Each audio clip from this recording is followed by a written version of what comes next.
The fragrance of selfless love that has drawn the world into one family. The truth of an eternal message that has been revealed through every act and word. The fulfillment in service that has been taught by relentless sacrifice. The Lord's own life is indeed His message.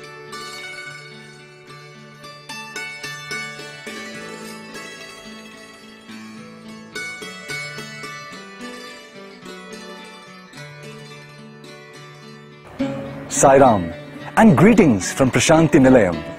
It is a pleasure to welcome you again. And just to remind you, today we are presenting the 6th episode of our special serial entitled The Message of the Lord. Just in the last episode, I was telling you that whenever we face a moral crisis or wish to talk to God, He speaks to us via a special hotline called the Buddhi. And if this hotline is not in regular use, it can have breakdowns. And this can be a serious problem in times of emergency.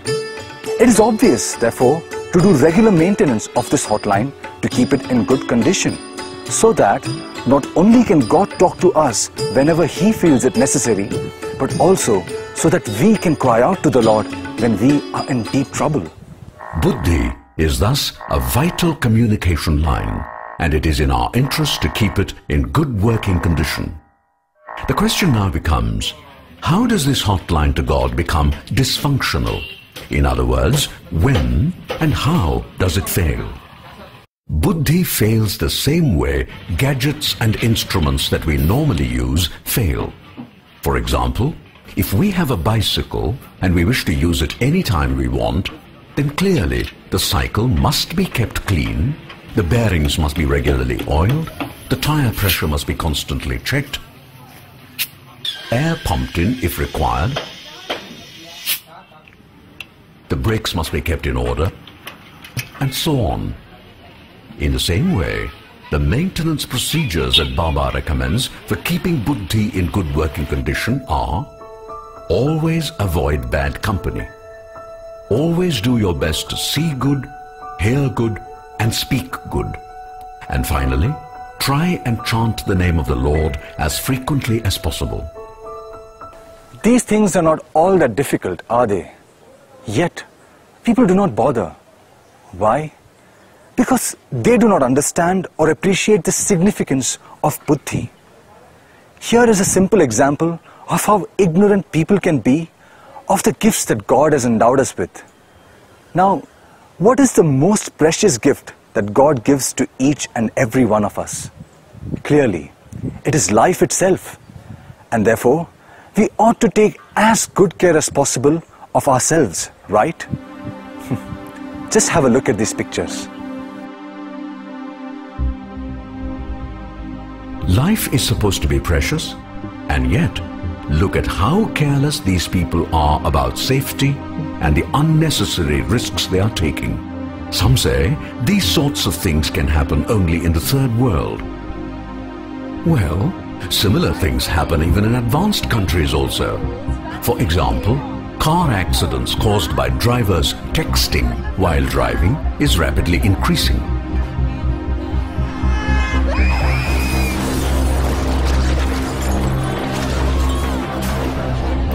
In one instance, there was even a train accident that happened because the train driver was so busy sending a text message that he failed to see.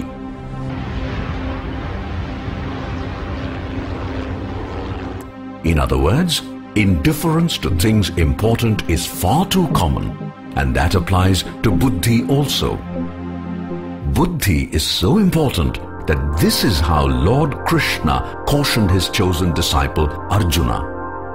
The essence of what Krishna said is the following: O man, if you allow your mind to be drawn to objects of the world and develop attachment to them, then step by step desires would build up in you. And when you are not able to fulfill your desires, you are likely to become more and more angry. And when anger is allowed to grow, it would lead to jealousy, hatred, and such other undesirable qualities. In the end, you would lose all your reasoning power, and when that happens, disaster is sure to follow. God has not only given us many gifts, but has actually taken residence within us, which is why Swami often tells us, తన యందున్నటువంటి ఒక తత్వాన్ని మానవుడు కనుక్కోవాలంటే బయట వెతుకుతున్నాడే కానీ తన లోపల వెతకటం లేదు. To know the latent divinity within, man is searching outwards, externally. ఈనాడు ప్రతి మానవుడు కూడాను భగవంతుని వెతకడము బయటనే వెతుకుతున్నాడు కానీ తన యందున్నటువంటి భగవంతుని ఏమాత్రం తనకు కనిపించడం లేదు. Man is in search of God in the outer world. He is not making any search within. తన యందే ఉంటున్నాడు భగవంతుడు. God is in you. తానే భగవంతుడిగా ఉన్నాడు. You are God. కానీ తన్ను బయట తట్టు వెతుకుతున్నాడు. But yet man is in search of him outside. ఒక చిన్న ఉదాహరణ మీరే చూసుకోండి. A small example. నీవు ఇక్కడే ఉన్నావు. You are here. నీవు బయట తట్టుపోయి నీవు చూడాలనుకుంటే వీలవుతుందా? Is it possible for you to find yourself outside? నీవు ఏ విధంగా చూడగలవు? How can you find yourself? చూడటమే వీలు కాదు. It is not possible. అంత మాత్రం చేత నేను లేననుకుంటావా? That doesn't mean that you can deny yourself. అంత వెతుకుతూ పలానా అబ్బాయి ఎక్కడైనా ఉన్నాడా అని అడిగితే నీవేనయ్యా పలానా అబ్బాయివి అని అడిగి చెప్తాడు. If you go on in search of your own self, some stranger will tell you, you are the person whom after you are searching for. అప్పుడు తన ఉన్నటువంటి సత్యాన్ని గుర్తించుకోగలడు. Then you will understand the truth within. ఈ ఏకత్వాన్ని గురించి చర్చించుకోవటం చాలా సులభమే కానీ దాన్ని నమ్మాలి బాగా. It is quite simple and easy to know this oneness, but one must have absolute faith. నేను అనేటువంటిది నాకంటే బయట లేదు. In fact, I is within, not outside. నేను నా యందే ఉంటున్నది కానీ నాకంటే బయట లేదు. The I is within me, not outside. Actually, as Krishna explains in the Gita, Swami is within us in 3 different ways or levels. To start with, God is present in every single atom in our body as a power of every atom.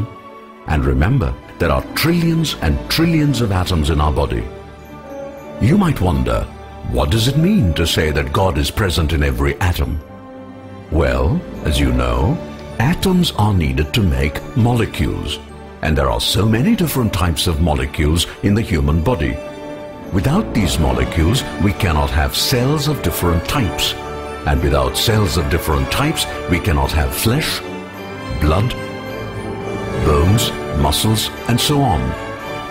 Going back to the atom for a moment, when an atom is split, a tremendous amount of energy is released in relation to the size of the atom, that is. Such power is actually present in every single atom, and there are trillions and trillions of atoms within us. Do you know that the energy released by the total conversion of all the atoms in just about 5 grams of uranium was enough to flatten the whole of Hiroshima? Keeping that in mind, just imagine how much of atomic energy must be packed in this person. Fortunately, all this energy is safely packed in and cannot ever be released. So don't worry, none of us are walking atom and hydrogen bombs. So that is level 1 of God's presence within, namely, as a power of every atom in our body. Let us move on now to level 2 of God's presence in us, namely, as a life force or prana shakti, as Swami refers to it.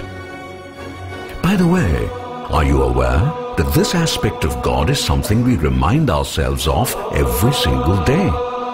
You can't remember? Then just watch.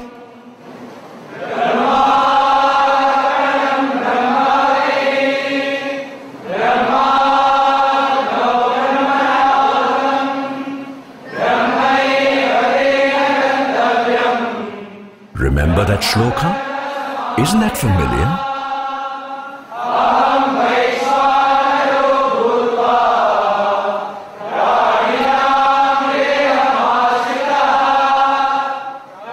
Where do you think that came from? From the Gita. And Swami has referred to it so many times just to remind us that when we eat, it is God within who does the digesting always.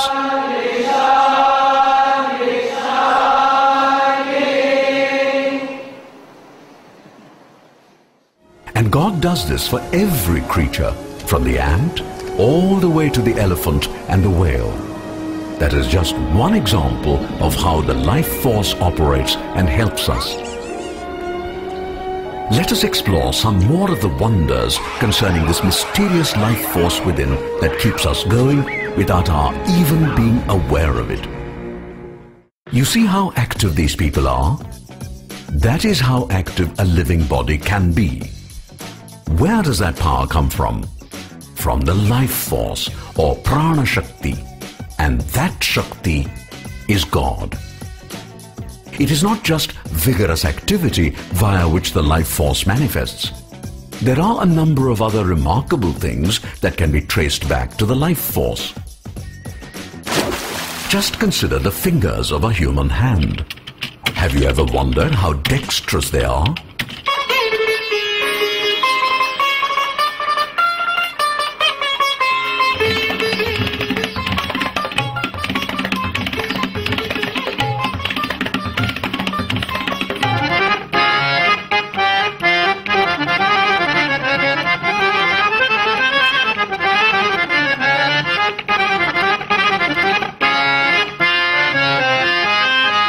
Isn't that amazing? That is just one great example of the life force in action. Take a simple thing like opening a bottle. Do you think you can open a bottle without the use of the thumb? If so, try it. Newton was so amazed by the thumb that he once declared, "The thumb alone is enough to prove that God exists." Here are some amazing facts about the human body that we all take so much for granted. Let us start with the heart. We all know that the heart is a pump that is vital for circulating blood, etc. Now, normally a pump set consists of a pump and a motor. If the heart is a pump, then where is its motor? Have you ever asked yourself that question? Are you aware that in the case of the heart, the pump is built into it, that it is based on electrochemistry, and that the difference in the ionic potential of the sodium and potassium atoms in the cells? The heart may be described as a pump, but no man-made pump can grow in size. But the heart? It is a pump that actually grows in size as an individual grows from a baby through childhood to an adult. The heart is also capable of self-repair, to a modest extent, that is. Can any man-made pump repair itself?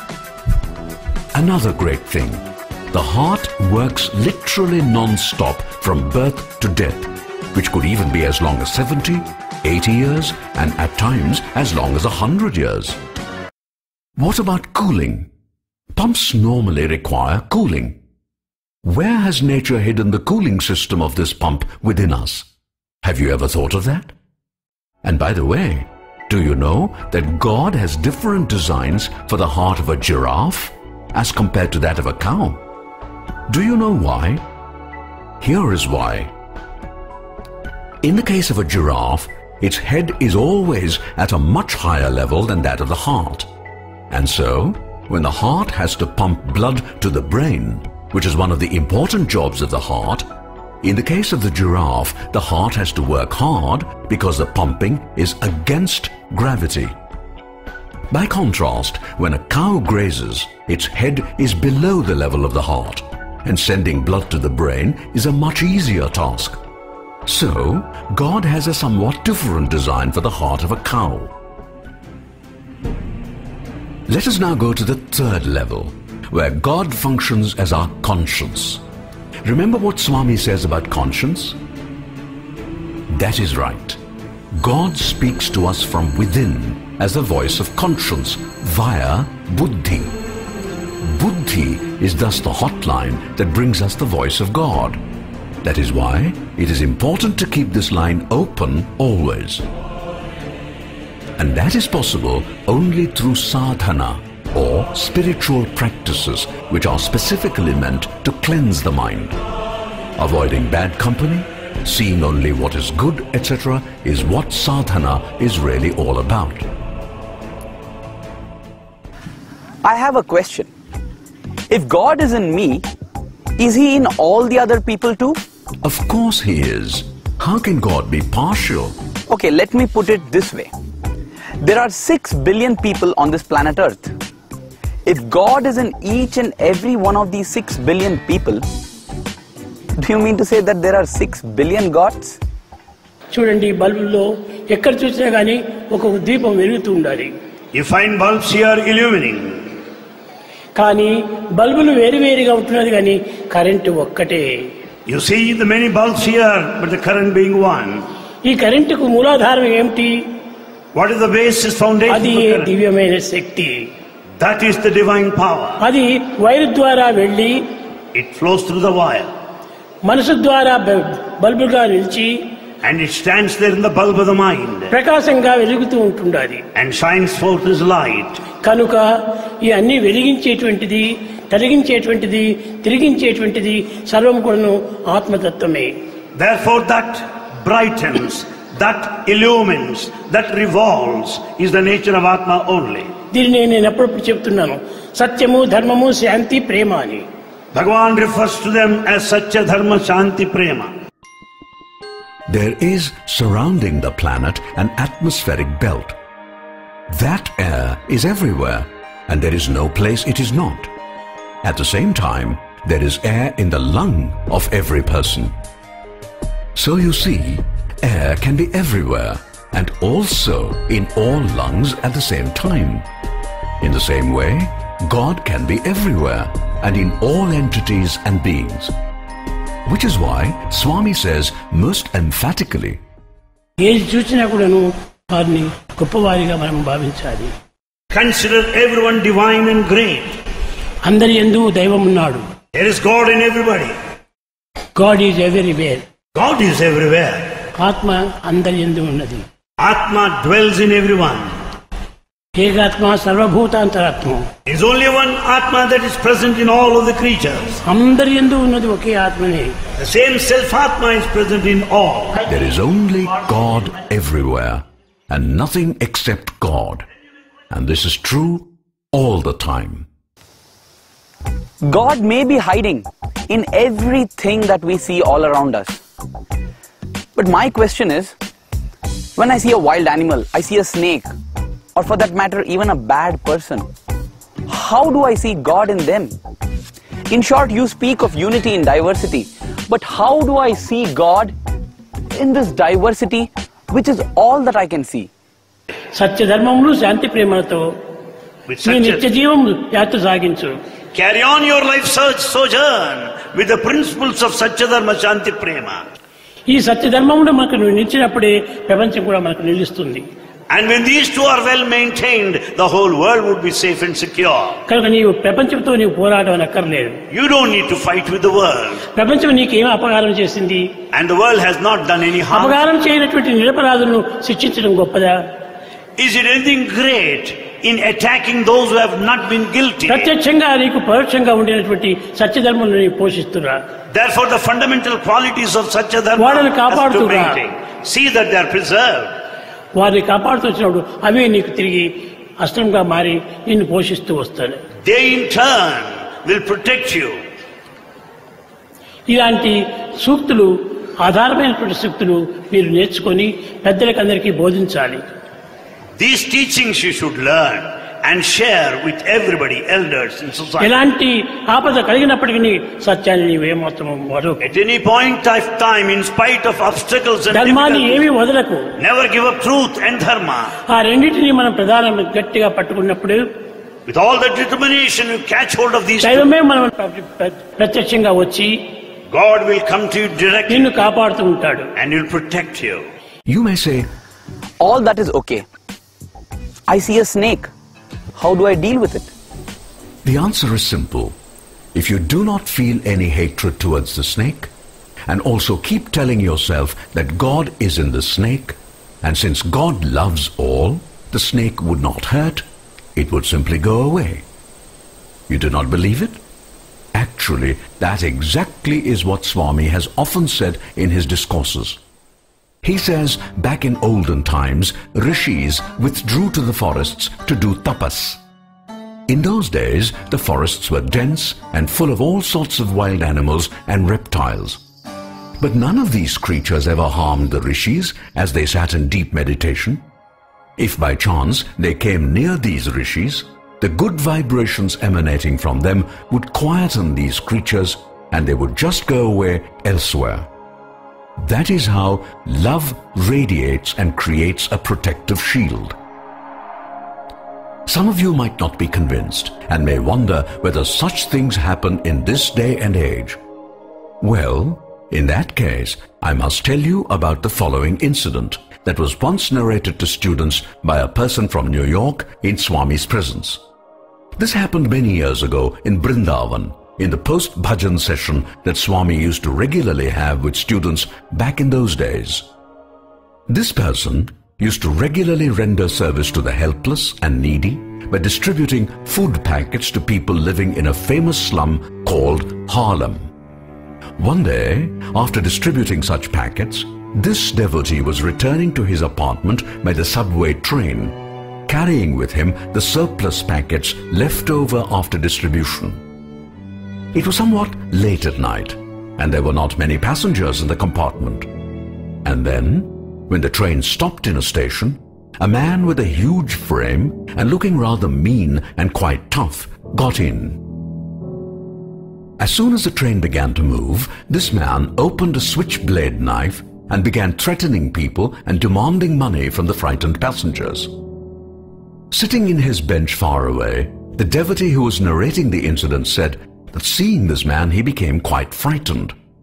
He then began praying, "Swami, I know you are in every single person, including this man holding a knife and threatening everyone here. When I see him, he no doubt looks evil. However, I am not going to look at his face. Instead, I am going to look into his heart where I know you are seated.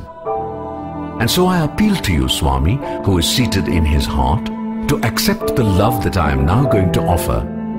Please respond favorably and give me a sign that you have heard my prayer." The tough guy was giving him a mean and questioning look. Taking courage from Swami, the devotee smiled and said to this man, "Sir, can I offer you some sandwiches and chocolate cookies to go along with it? Here is a packet containing them, and please would you be so kind as to accept?"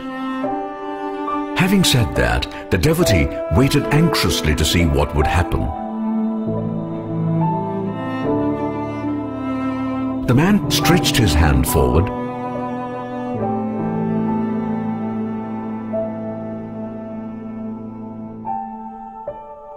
put away the knife, and began to eat the sandwiches and the cookies.